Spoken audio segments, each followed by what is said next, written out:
그녀의 날뛰는 호르몬.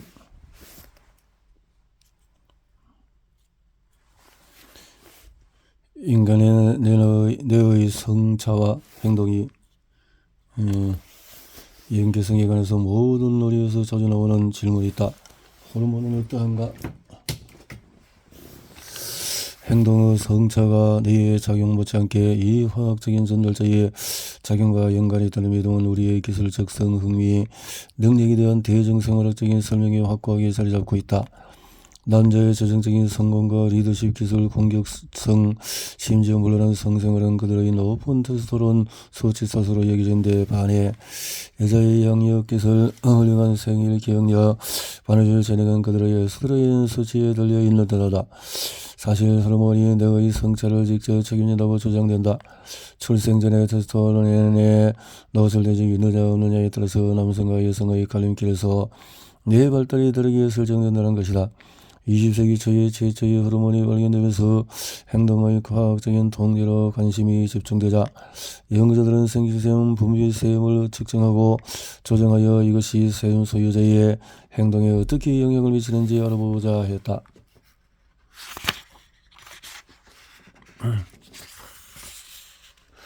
모리우 쇼스케, 프랑스의 생리학자 샤를 에드와르 브라운세카르, 혈류로 분비되는 모종의 화학물질이 멀리 있는 기관을 통제할 수 있다고 처음으로 추측했다. 그는 기인이 비구와 개의 구원을 곱게 간 칵테일을 제조하여 영감에게 직접 마셨고 이후에 활력과 정신적인 명료함이 증가된 것으로 느꼈다고 보고함으로써 이를 검증했다. 그런 화학물질 중에서 처음으로 확인된 세크레틴은 1902년 영국 의사 어니스트 스탈링, 생리학자 윌리엄 베일리스와 함께 연구하다가 발견했다. 그들은 이제 호르몬 이라고 명명한 이 화학물질이 작은 창자의 분비샘에서 만들어지고 췌장을 자극할 수 있다는 것이 입증이 되어졌다.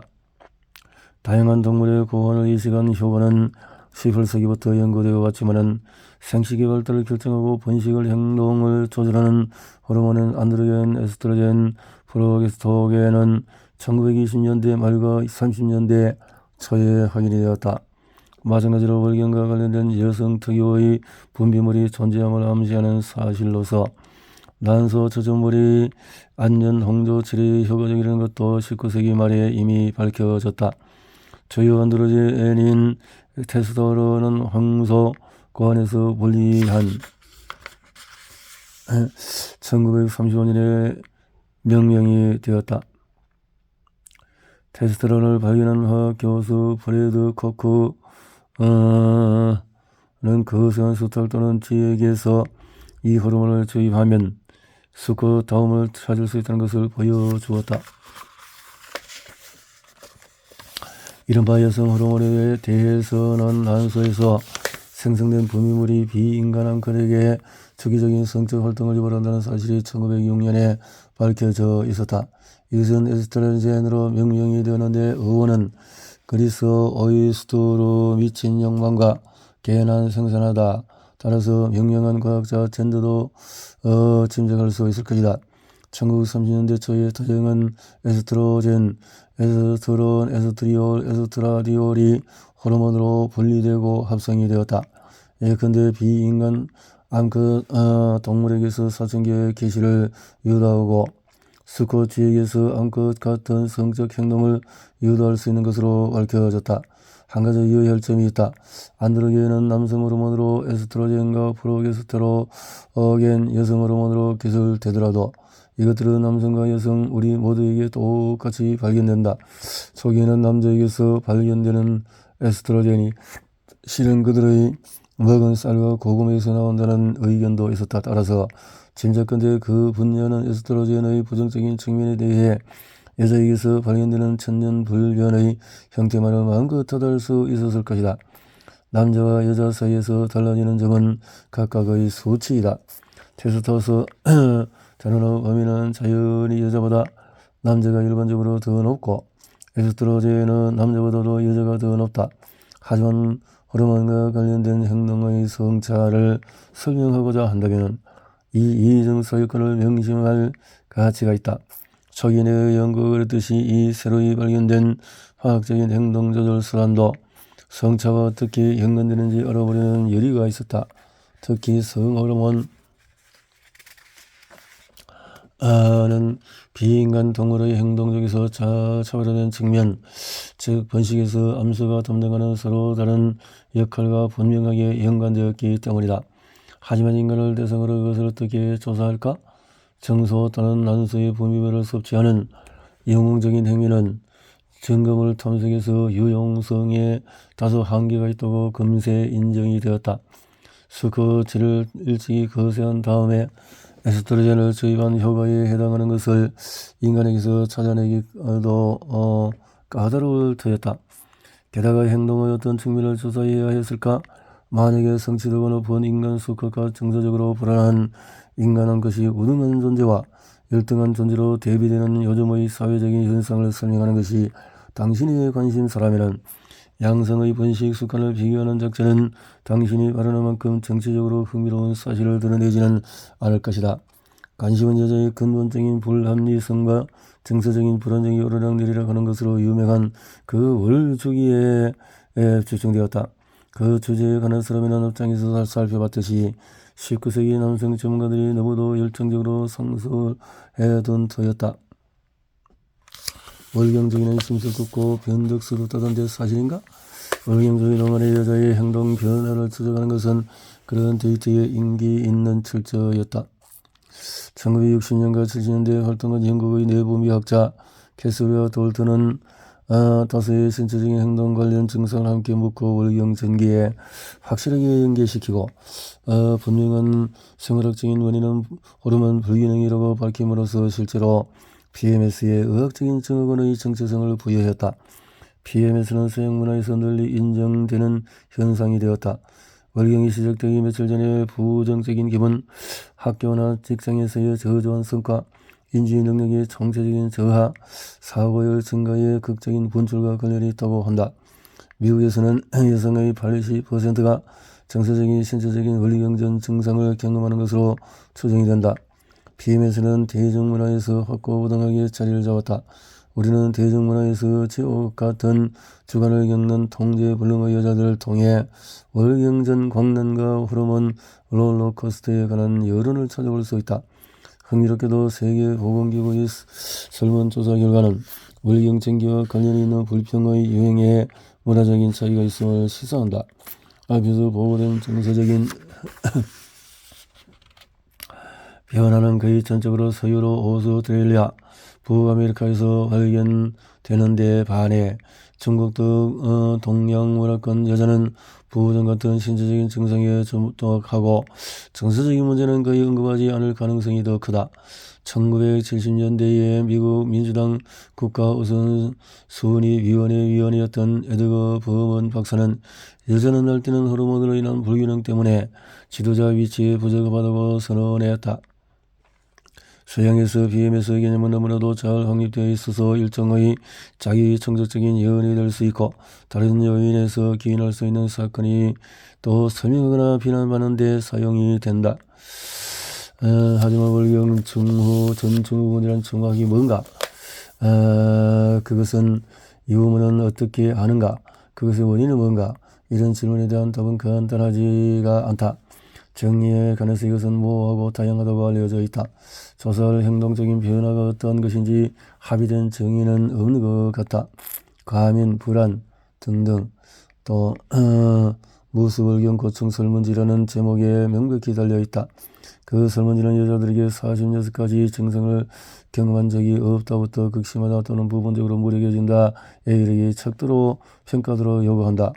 예컨대 건망증, 주의, 산만성, 혼란과 같은 거의 모든 행동적인 증상인데 5가지만 에너지 폭발, 질서, 정연, 안정감 같은 긍정적인 증상이다. 흥미롭게도 연구를 통해서 월경을 한 년도 경험한 적이 없는 개인이 MDQ 작성을 요청받았을 때 월경을 한 여자와 구별을 할 수 있는 프로필을 제시한다는 것이 밝혀졌다. 보다 최근의 연구는 실제 여성 호르몬과 긍정적인 행동 변화 사이에서 연계성이 있을 수 있음을 보여주었다. 부상하는 여론은 다음과 같다. 가정신뢰에 관한 연구 결과는 이른바 결손이 월경청기에 두드러진다고 주장했던 쪽이 아니라 인지적인 정동적인 처리의 형성이 배란기와 배란 후기에 연관되는다는 쪽이다. 인지기능과 증서 처리를 월경 주기 전 기간에 측정했고 척도로 fMRI뿐만 아니라 호르몬 분석을 포함했던 연구들을 체계적으로 재검토한 근리어 리뷰 논문에서 언어적 공간적 작업 기억 분야의 수행력이 향상된 시기는 에스트라디올 수치가 높았던 시기와 관련이 있는 것으로 밝혀졌다. 배란 객관 설문지는 아직 본 적이 없는데도 말이다. PMS 이야기는 생물학을 행동과 연계하는데 자기 중독적인 연하는 역할 연구의 멋진 사례를 제공한다. 어느 모호한 현상이 매우 편향된 자기 보고를 통해 규정된 이유로 어떤 행동적인 사건을 가져다 걸기만 하면은 확실하게 증상이라는 꼬리표를 떨어주는 데 더해 이런 생물학적인 현상이 여자에게 일으킬 수 있는 문제를 강조해주는 유용한 고리가 되었다. 인간관계를 확립하는 다른 방법을 찾다 보면은 다른 동물 연구에 이르게 된다. 차기 연구에는 호르몬이 암수 생물의 주요한 신체적인 차이를 결정지을 수가 있고 적어도 비인간 동물에게서는 호르몬이 번식 관련 행동도 조절한다는 것을 보여주었다. 이렇게 훨씬 더 급진적인 의견은 호르몬이 더 근본적인 역할을 한다는 것과 실제로 뇌를 다르게 조직화한다는 것이다. 따라서 남성 호르몬은 남성스러운 노선을 따라 뇌를 발달하게 함으로써 남성 뇌를 만들고 여성 호르몬은 여성 뇌를 만든다. 이는 뇌 조직화 이론으로 알려져 있다. 이제 우리는 포유류 태아기의 호르몬 활동이 성별을 결정하는 데 대단히 중요한 역할을 한다는 것을 안다. 생식샘으로 말하자면 인간의 경우에 수태 후에 약 5주까지 남성 태아와 여성 태아를 구별할 수 없다. 이 시기가 지나야 여성 태아는 혼소가 발달하는 반면에 남성 태아는 정소가 발달할 것이다. 직후에 정소에서 테스토스테론의 생산이 급증하는데 이 시기는 임신 약 16주까지 이어진다. 그 다음부터 태어날 때까지 테스토스테론의 수치는 남자아이나 여자아이나 별반 다르지가 않다. 이런 출생 전의 호르몬 차이의 결과는 보통 태어날 때 신생아의 외부의 생식기를 보면은 즉시 분명해진다. 음경이 보면은 남자의 음경이 보면은 여자아이다. 뇌 조직화 이론은 이렇게 제안한다. 남성 태아에게 일어나는 출생 전 호르몬 활동은 개인의 생식샘에만 국한되는 것이 아니라 뇌를 남성화할 것이다. 남성에게서 특정 종류의 신경 영역을 결정하여 그들을 테스토스테론에 절여진 경험이 없는 여성과 구별한다는 말이다. 이런 뇌 차이는 그들이 인지적인 기술과 정서적인 특성뿐만 아니라 성적인 취향과 직업 선택 면에서 틀림없이 차이를 결정할 것이다. 뇌 조직화 이론의 근거는 기니피그에 관한 초기 연구였다. 1959년에 캔자스 대학 뇌분비학과 대학원생 찰스 피닉스는 지도교수 윌리엄 영의 팀과 연구하여 암컷 기니피그에게 출생 전에 테스토스테론을 투여하는 사춘기에 이르렀을 때 암컷이 아닌 수컷의 특징적인 짝짓기 행동을 보이며 다른 암컷 기니피그에 열심히 올라타려고 한다는 것을 입증하는 논문을 출판했다. 이런 호르몬이 충분히 일찍이 투여되면 매우 오래 지속되는 효과를 볼 수 있다는 점이 시사했다. 뇌 조직화 이론이 암묵적으로 이야기하는 한 가지는 여성스럽거나 남성스러운 생식기의 구조와 기능이 고정불변인 것처럼 여성스럽거나 남성스러운 뇌의 특성도 그렇다는 것이다. 더 정교된 이 이론은 활성화하거나 스위치를 켜는 과정을 언급했다. 출생 전의 조직화가 뇌의 관련 구조를 정해진 성별 종점까지 안내했다면 이런 구조는 사춘기 개시와 가장 흔히 연관되는 미래의 모든 호르몬 변동 효과를 위해 기반을 형성할 것이다. 그러므로 남성화 되거나 여성화 된 뇌 구조는 남성 호르몬이나 여성 호르몬에 다르게 반응하는 결과로 성에 적절한 행동을 처리할 것이다. 뇌 조직화가 일어난 남녀의 생물학적인 차이가 행동적인 차이를 결정한다는 논증의 서술에서 빠진 고리인 것처럼 보였다. 남성과 여성이 다른 이유는 생식 기관을 결정하는 화학물질이 뇌의 주요 구조와 기능도 결정하기 때문이었다. 이런 번식과 연관된 성차와는 유행이 다른 성차의 영역으로 더 확장될 것이었다. 그런 주장을 검증하려면 호르몬 내 행동을 성별로 모니터해야 할 뿐 아니라 다양한 종류의 호르몬 조작을 농성 내외와 이성 사이에서 출생 전과 출생 후에도 시도해야 할 터였다. 그 이론을 위한 기초적인 증거는 그때까지 난소절제나 거세처럼 가혹한 신체적인 개입으로 동물의 호르몬 수치를 조작한 다음에 겸이나 성가, 척추, 전만 일부 동물이 성적 수용성을 암시하면서 취하는 자세의 빈도와 같은 행동에 미치는 효과를 지켜보는 방법에 기반해 온 터였다. 앞에서 지적했듯이 이것은 인간을 대상으로 거의 똑같이 시도해 볼 수 있는 것이 아니다. 비인간 동물을 대상으로 실행되는 연구가 인간 연구를 위해서 적절한 대용물이라고 인정하거나 연구자들이 호르몬 수치의 전형적인 비전형적인 변동을 활용해야 할 것이었다.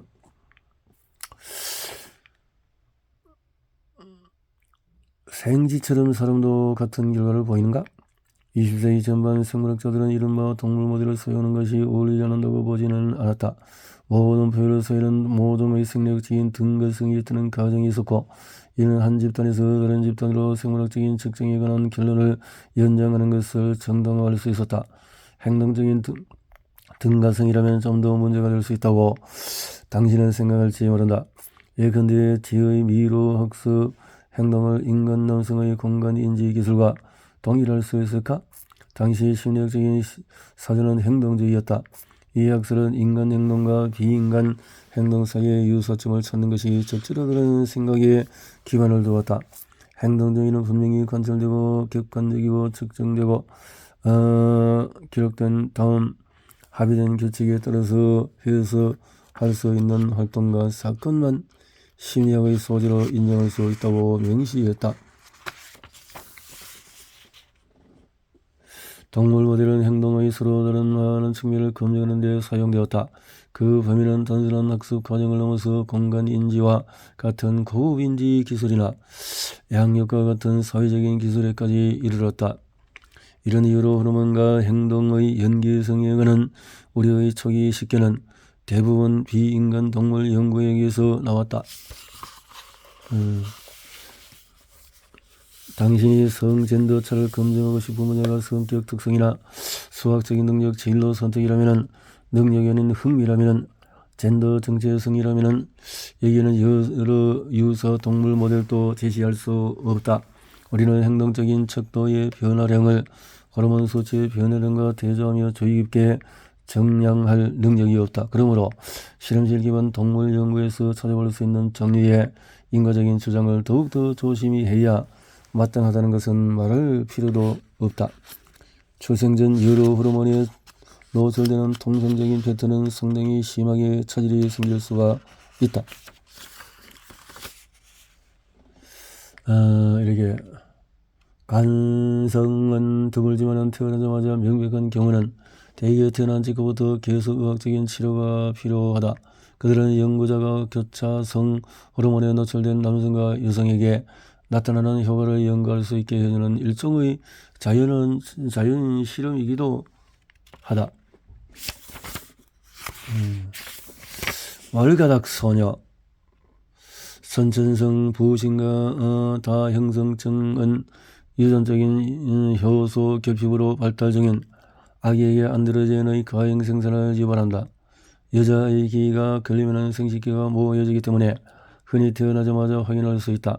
생식기의 외과적인 교정과 호르몬 치료를 포함하여 평생 치료를 해야 한다.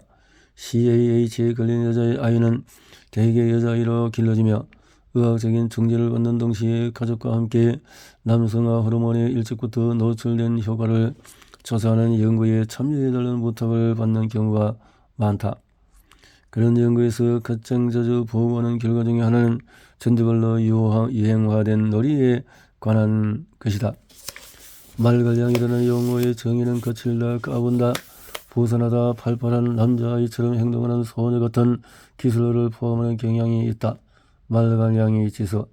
마찬가지로 조사자들이 연구적인 소녀 말갈량이 성을 특정 지은 방법의 종류를 읽어보면 고정관념에서 출발하여 거꾸로 작업했다는 강력한 증거가 나온다. 그들의 말갈량이 성을 표시한다고 밝힌 특징이란 자기 치장에 대한 무관심, 모성 예행 연습에 대한 무관심, 결혼에 대한 무관심. 이 초기 연구는 1950년에서 60년에 수행되었기에 그때 이후로 상황이 조금은 진전되었기를 바랄지는 모르겠지만 말괄량의 제서는 오늘날 연구에서 계속 사용이 된다. 이 보고된 말괄량의 행동뿐 아니라 CAH가 있는 여자아이를 연구하여 드러난 남성화된 인지기술과 행동 프로필의 중요성에 관해서도 그동안 말이 많았다 하지만은 방법론과 해석에도 분명히 결함이 있고 조사 결과 가운데 일부는 일관성도 없다.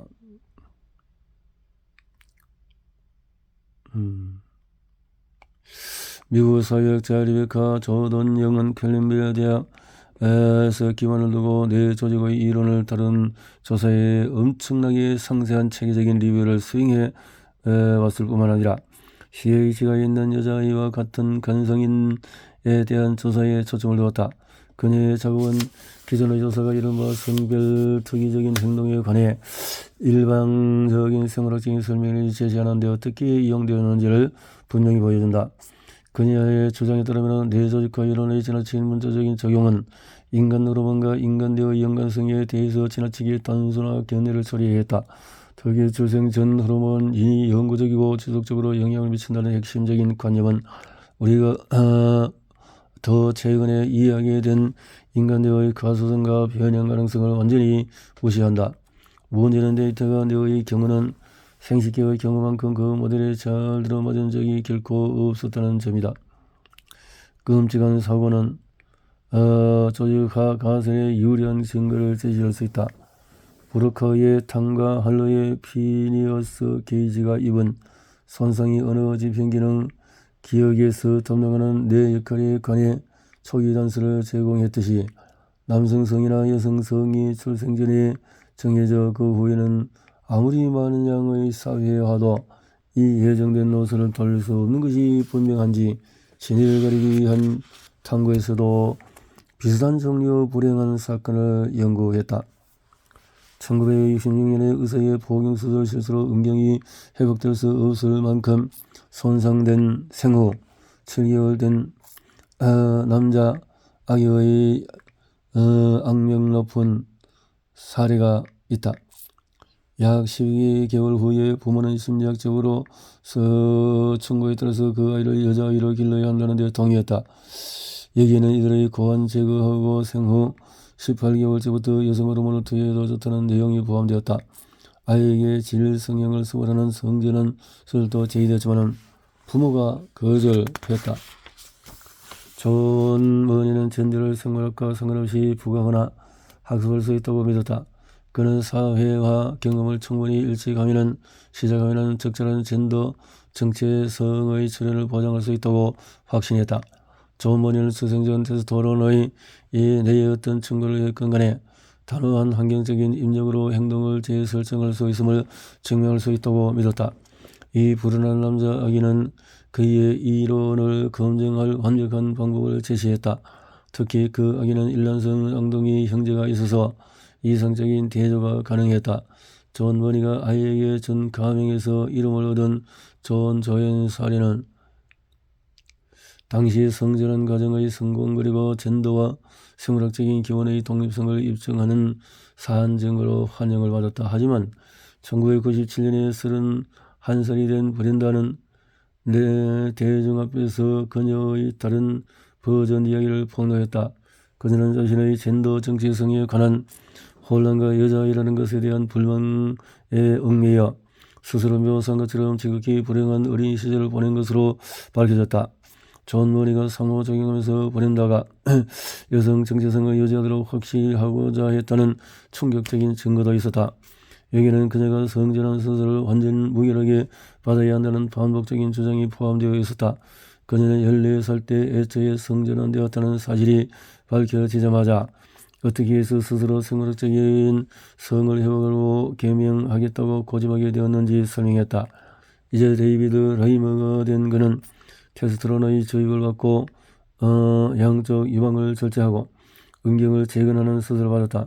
하지만 그는 여전히 무척 괴로워했는데 존 머니가 아직도 존 조엔 실험의 성공을 주장하는 논문들을 출간하고 있음을 알게 되자 극도로 분노했다.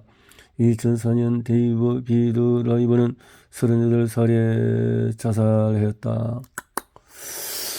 젠더 정치의 성인은 무시할 수 없는 불변의 생활적인 기원이 있다는 증거로서 이 비극적인 사례가 얼마나 중요한가에 관해서 말이 많았다. 하지만 여기서 브루스가 모든 종류의 성젠더 전환이 일어나기 전에 실제로 생후 18개월이 지나 있었다는 점을 주목하는 것이 중요하다. 특히 그에게는 일란성 쌍둥이 형제가 있었기 때문에 18개월이면 발달 중인 아이가 온갖 종류의 사회적인 정보를 흡수하기에 충분한 시간이었다. 그러나 이 이야기와 관련된 권한들은 개인적인 것이었던 것만큼 그것은 말 그대로 이야기로 남을 수밖에 없다. 호르몬이 뇌에 미치는 영향의 강력함이든 무력함이든 그에 관한 증거는 다른 데서 찾을 필요가 있다. 출생 전 호르몬 수치는 현재 출생 전 아이에서 측정하는 표준 척도가 아니지만 양수 천자 중에서 얻어지는 양수 내 테스토스테론의 평가에 기반한 연구는 있다. 이는 자폐증 연구소장 사이먼 베이런코온이 작업으로 얻게 된다. 한 가지 진행 중인 연구 계획은 태아기에서 테스토스테론의 영향과 그것이 나중에 뇌의 또 행동의 특성과 어떻게 연관이 되는지 정단 연구다. 출생 전에 테스토스테론의 노출이 일어나는 남성화는 노출 수치에 따라 달라지려는 것이 사이먼 베이런코온의 의견이다. 그가 영향받는다고 밝히는 남성스러운 행동의 종류는 체계화하는 경향이다. 그러므로 여기서 우리는 뇌와 행동의 관계를 보게 될 가능성이 분명히 있다. 비록 그것이 남성화 호르몬의 출생전 수치와 남성 특유의 행동 측면이라고 주장되는 것의 상관관계일 뿐일지라도 말이다. 그 결과는 유망하지만 엇갈리는 것이었다고 말할 수 있고 확실히 호르몬 행동 관계가 인간의 경우에서는 기니피그 경우에처럼 간단하지 않다는 점을 시사한다. 흥미를 끄는 연구 결과다. 그리고 출생 전 호르몬의 조직 효과를 입증하는 분명한 증거로서 베이런코온 실험실의 환호를 받은 것은 말할 필요도 없다. 인간에게서 출생 전 테스토스테론의 척도 찾기를 겨냥한 또 다른 시도는 우리의 손바닥을 끌어당긴다.